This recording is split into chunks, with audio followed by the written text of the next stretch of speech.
Hi, my name is Morgan, and today I'll be talking to you about professional and good qualities and dispositions of an educator. So let's jump right into it.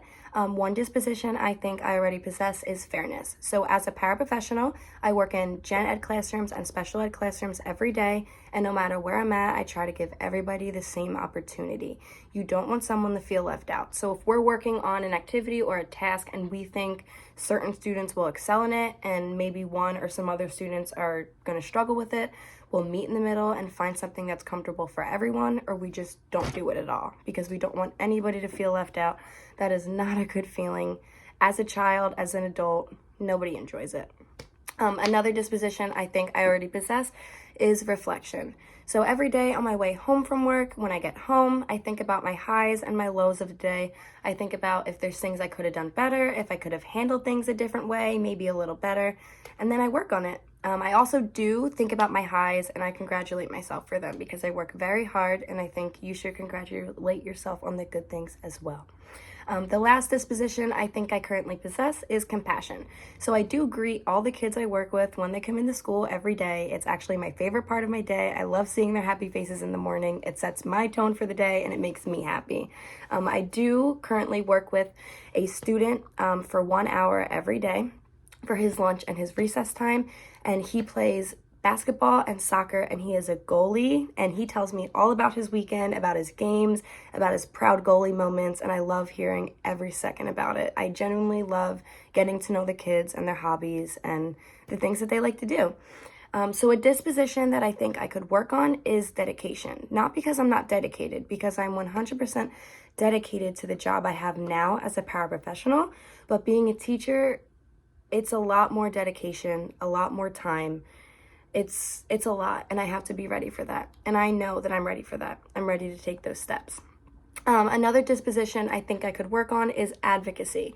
Again, not because I don't want to currently advocate for the kids I work for. It's just because I can't.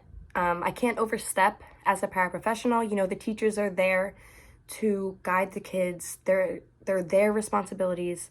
I would never want to overstep and make a teacher feel as if I'm trying to overpower them, ever. So when I'm a teacher, I'll have those opportunities to advocate way more for the students I work with, and I'm very excited and happy about that.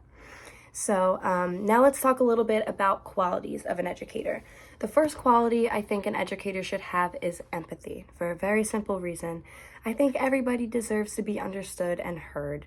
If a kid's going through something, how are you supposed to help them if you can't feel for them? You have to try. You have to try to feel for the kids. You have to actually want to feel for them so they can reach their best selves. How are they supposed to do it with no help if no one is going to understand how they feel? Two more good qualities I think educators should possess come hand in hand. So I think the first one is curiosity, which is also a disposition, but I do believe it is also an amazing quality. And the second one is communication. So I'll start with curiosity. I think that curiosity is a really good quality to have because you should be curious in your students. It's a good thing. It could actually help you in the end. If you're curious with your students and you actually talk to them and get to know them and see their interests, it helps you. Because if one student is struggling with math one day that you're teaching, right, but he plays football, you could somehow relate that math you're learning to a football term or to football so that he or she could better understand it. And it maybe might help them, click in their head a little more.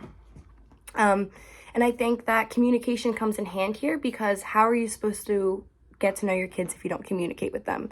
I also think communication should be every day. I think good communication is every day because especially with kids, things change very quickly. They could have a favorite thing yesterday and today it doesn't even matter to them anymore. So that's why I think it's really good to be curious and communicate every day. So now that I've covered everything, I just wanted to say thank you for giving me the opportunity to talk about good qualities and dispositions of an educator. And thank you so much for listening. Bye.